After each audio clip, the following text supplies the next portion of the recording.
15 seconds. Guidance is internal.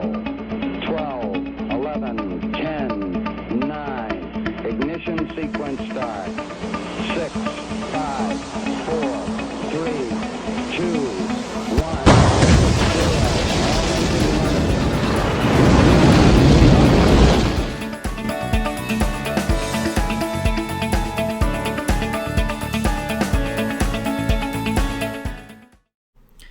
Game Week 26 preview. Welcome to another video from Americans Talk FPL. Jason, how excited are you about this big game week? Yeah, I'm pretty excited because this is kind of going to make or break my season. I wild carded last week. I'm bench boosting this week. So lots riding on this for me. Yeah. So they kind of teased us. They didn't give us this full schedule on time. It was. What do you think of that? Yeah, it definitely seemed intentional to me. I don't think that was a coincidence. So it seems the Premier League is a little more focused on their fantasy game, especially now that they have all the issues with players almost kind of inadvertently leaking team news when they transfer out one of their teammates out. So I could see some like rules coming into play regarding players playing, and the Premier League being a little more careful in certain situations. All right. So in this video, we'll be discussing our Game Week 26 thoughts. There is a card in play from Jason, so keep an eye on that one. But before we go in, you guys, we really appreciate all the likes, comments, subscriptions. Keep it up. And then we just want to shout out Fantasy Football Scout. We are part of their academy. You can check them out. Their link is in the description, as well as FPL Talking Points. All right, Jason, you ready? Let's do this. Okay. So tell me what you saw in Game Week 25. Yeah, so Leeds had the double game week. First game, a little disappointing against Wolves. Second game against Southampton, they really delivered with their three main assets all scoring a goal with Patrick Bamford, Rafinha, and Stuart Dallas. I think in Game Week 26, they're one of the few teams who has a single game week. But based on what I saw, I think they still have pretty strong potential in this one game. Aston Villa have been struggling a bit recently. It looks like Grealish is still going to be out. Their defense has been, I wouldn't say collapsing, but they're definitely not as performing as well as what they were. So I think Leeds could be a sneaky option this week as well. On the other side of the double game week last week, Southampton really disappointed. Based on what I saw, they're one of two teams that have a double game week in 27, along with Man City. But I'm not even going to bother investing in Southampton for that one. I can't trust them after what I saw. Defensively, they were poor again. Offensively, Danny Ings wasn't great. Got rested in the second match. Came on. The game was already over by that point. So, yeah, not much to look forward to for Southampton, I don't think. At least not in the near term when they're in this kind of form. Injury news, already kind of touched on it, but Jack Grealish is injured. Hopefully not for too much longer, but we don't quite know when he'll be back. It sounds like he'll miss this week at least. James Maddison also got injured, hurt his hip, which has been kind of a recurring problem for him. So it sounds like he won't need surgery at this point, but I think as far as Game Week 26 is concerned, it's probably too soon. I don't think he's going to play. He was not in their Europa League squad for midweek, so I think he's probably going to be out. Liverpool, yeah, they continue to struggle. Jordan Henderson, who had been filling in at center back for them and actually doing a pretty nice job, is now out with a injury. It sounds like it'll be many weeks he'll be out. So that's really going to hurt Liverpool's defense. I think if you were invested in a Robertson or a TAA, you might even want to rethink that now. And also news came in that Alisson's father passed away in Brazil. So, condolences to him. Very unfortunate for Liverpool. They're in a very tough spot right now. I think I could definitely see them struggling for weeks to come as well. Manchester United, did show some pretty improved form. Granted, it was just against a Newcastle squad. I think what did that one end up 3-1. So yeah, Bruno Fernandes came through as usual with goal assist, max bonus. Rashford also had a nice showing. Couple that with Man United's Europa League performances, I think they're finally getting back in form a little bit, right ahead of their match with Chelsea. I'm not sure how that one's going to go. I know United and Chelsea both tend to be a little more gun shy in big matches, so a 0-0 is definitely on the cards that I could see.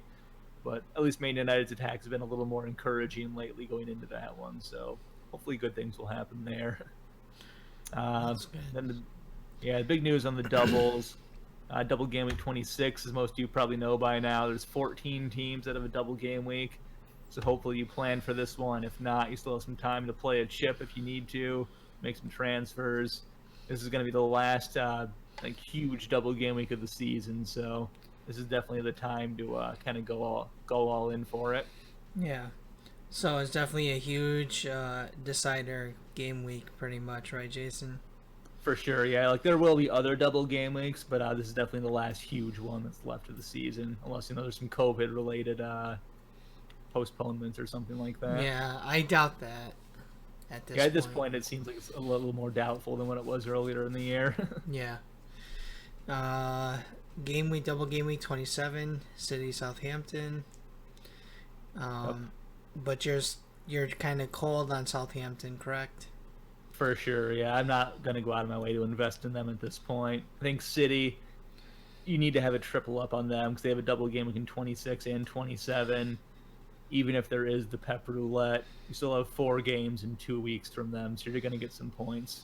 So it's definitely worth sticking with them right now. All right, and then so we do have some injuries. Do you feel like this injury to Madison is going to affect other Leicester assets like Vardy, Barnes? They did crash out of the Europa League today without him. I didn't see the match or anything, so I'm not quite sure how they played or how his absence affected them, or if they were even playing like their main players in that one. But I think they'll definitely take at least a small hit going forward. If you have Vardy and Barnes already, I would definitely stick with them, and potentially you could still even buy them at this point, even if Madison is out for a few weeks. I think Leicester is definitely a great team. They still have, Barnes is great. They still have Tielemans in midfield. So they still have some creativity there, despite missing their best creator in Madison. All right. I wouldn't shy away from them too much. All right. Well, condolences to Allison and his family. All right. Let's go on to how we did. Kind of red arrows for me. Nice stuff from Dallas, as you could see. Clean sheet plus a goal. Really incredible. Like Jason was kind of saying, Ings didn't work out. You captained him too. Ouch. He was benched in the second game. Really rough. Yeah, I don't know. I don't even want to talk too much about this. It's just too bad. I think I'm gonna be wild carding this week. That's what I'm probably gonna be doing. Either that or I'll look at how my team is like with a bench boost. But I'll likely wild card. Let's go on to your team, Jason. Tell me how you did. Yeah, so I thought I did all right, but still got a red arrow. That mainly was a result of me, A, not captaining Bruno, and B, not owning Stuart Dallas, who was highly owned this week. That really sank me, even though I had, Bamford and Rafinha doing well on my team. But, yeah, this is my bench boost. This will be my bench boost squad for next week. The only move I'm making is Ings to Kane. I think it's a pretty easy one for me to do.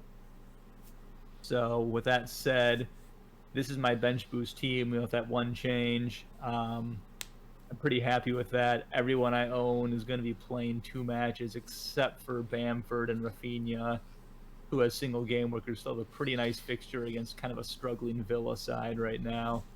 So yeah, I'm pretty psyched for that one going forward to game week 26. I think it's going to make or break my season. Yeah.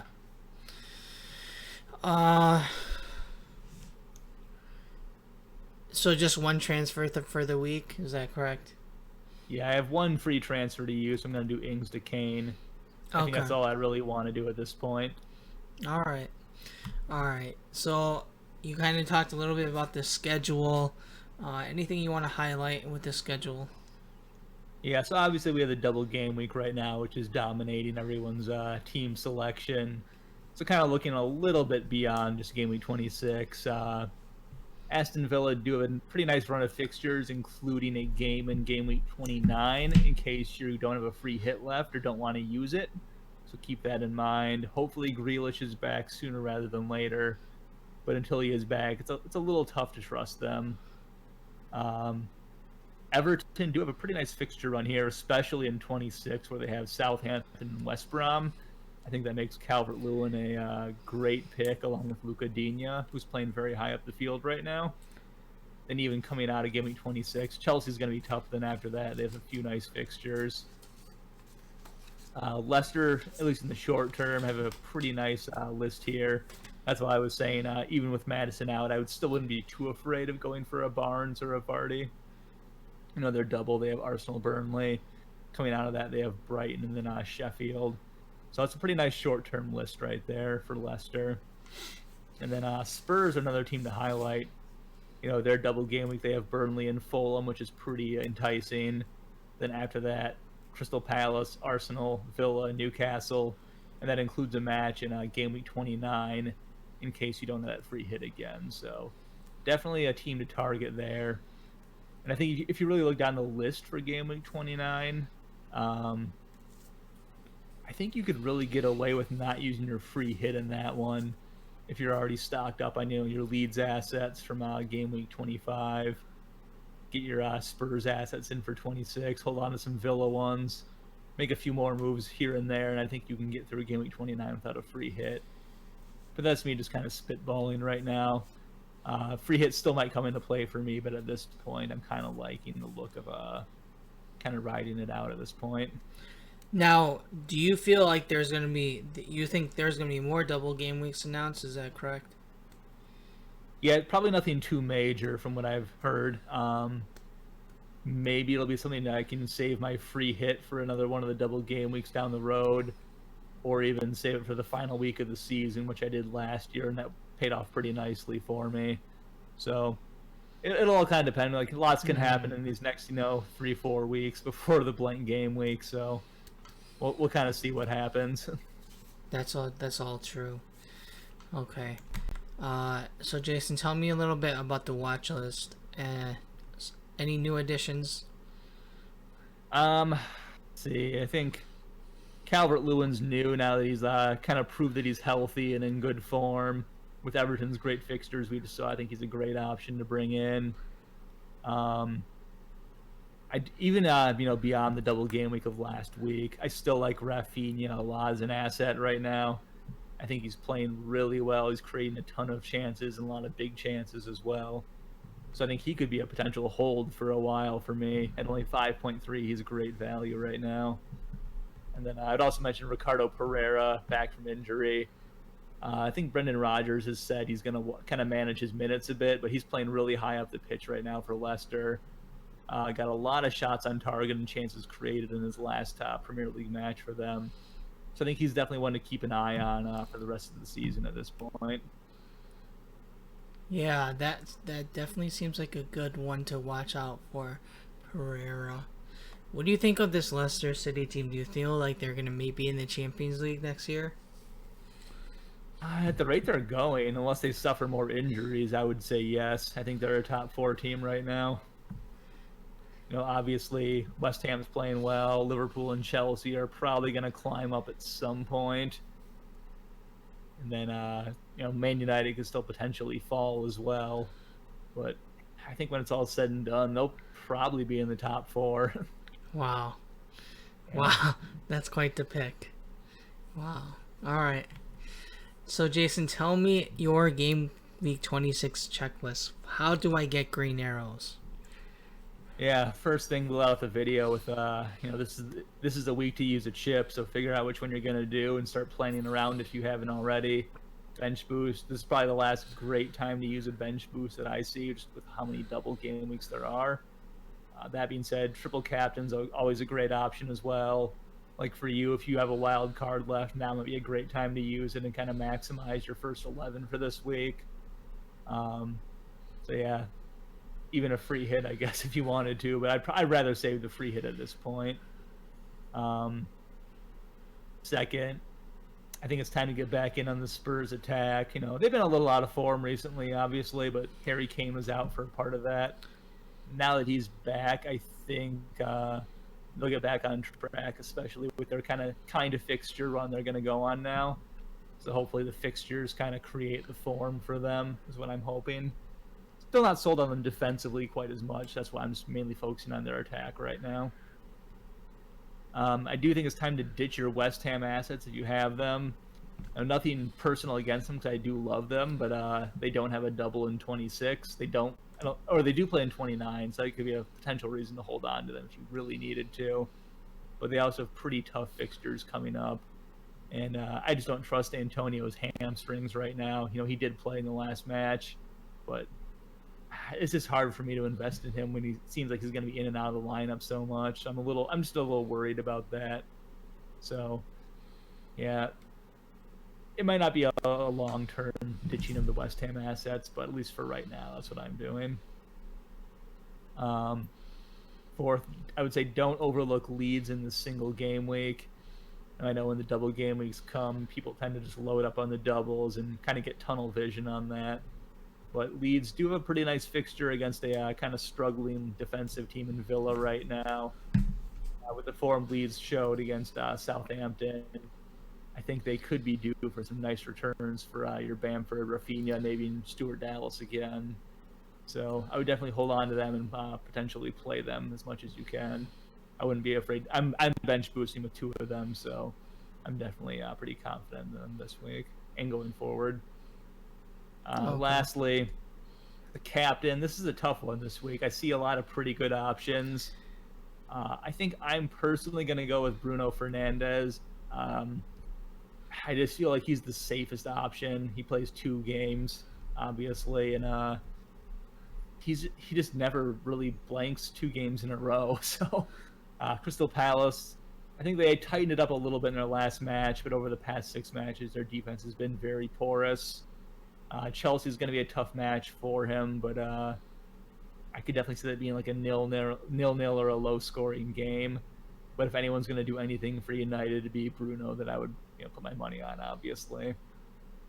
Kane and Son, so their 2 fixtures are against Burnley and Fulham, which sounds pretty good on paper. But when you really look into it, both those teams have had really nice defensive numbers over the last 6 game weeks. They've definitely, especially Fulham, have really turned things around recently. So I think their 2 fixtures aren't quite as good as what they seem. So I know a lot of people are saying, like, Captain Kane. I think he's winning the captain poll on Fantasy Football Scout right now. But I'd just be a little bit wary about them this week. I think I have both of them in my team, so I'm still pretty happy with them. I'm just not sure I'm going to go as far as captaining them in a game where their returns could be capped a little bit based on the performance of some of their opponents. Salah plays against Sheffield United and Chelsea, so obviously I've already touched on Chelsea, and I think they're pretty good defensively. Sheffield United could be a nice blow-up spot, though, for Salah, so I think he's definitely a great option as well. I think for me it's really between Bruno and Salah right now, but I'm leaning towards Bruno. Okay. Yeah, and then so that's lastly, and the last is Manchester City. Yeah, I'm a little wary about City captaining just because of the possible rotation. They're still in Champions League. They got a big win. Gundogan played, the full match in that one. So I'd be a little wary about captaining City, but they're definitely worth a mention because if you do manage to pick a player who plays in both matches, you could have some huge returns. Okay, so you're just cautious on City because of the rule that. Yeah, that's the only reason. Yeah, I do like the whole Kane and Son, and when you look at the fixture, it looks good on paper. But I know exactly what you mean. Fulham, if you look at their recent results, their defense is significantly improved, and Burnley is known for their defense, and I think they're doing well as well. Bruno Fernandes seems like the most consistent, but Salah is explosive too. Yeah, I don't have a great pick. Coming into this video, I thought Son, but you're kind of convincing me to change that.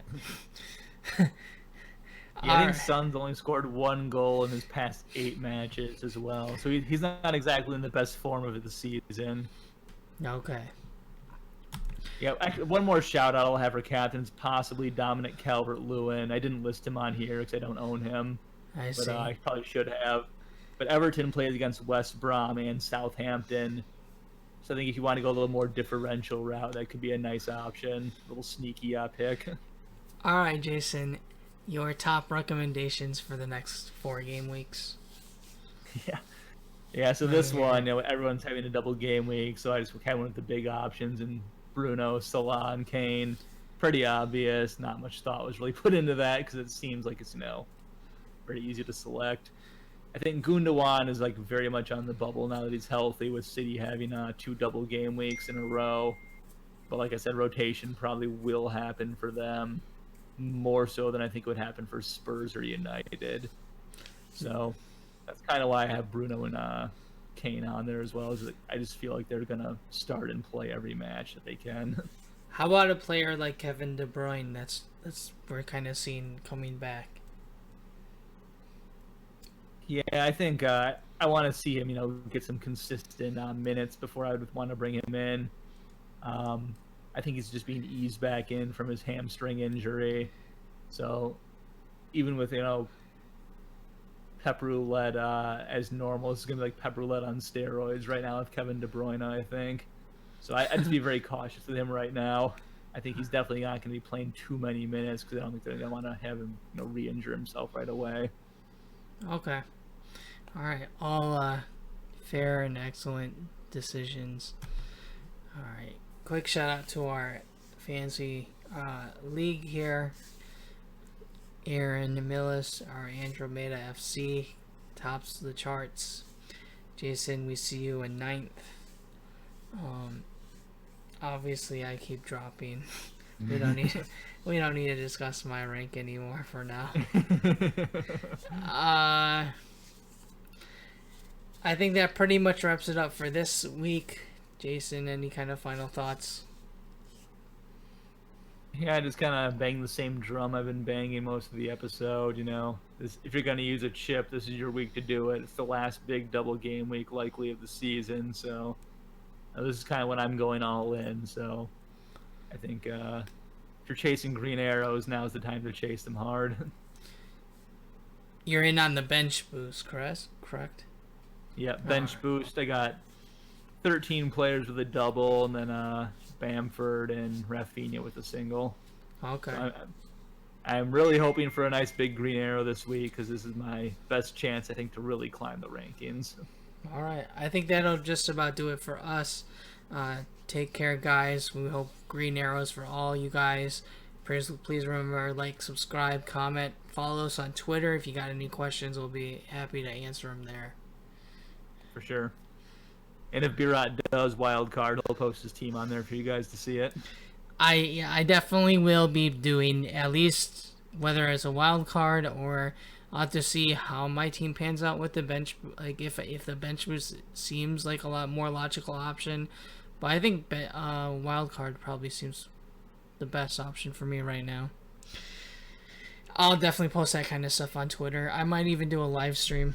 I'm not sure yet. We'll see. Okay. I'll tune in for that one. It might be like an early American Saturday morning or late Friday night. We'll see. Take care, guys. All right. See ya.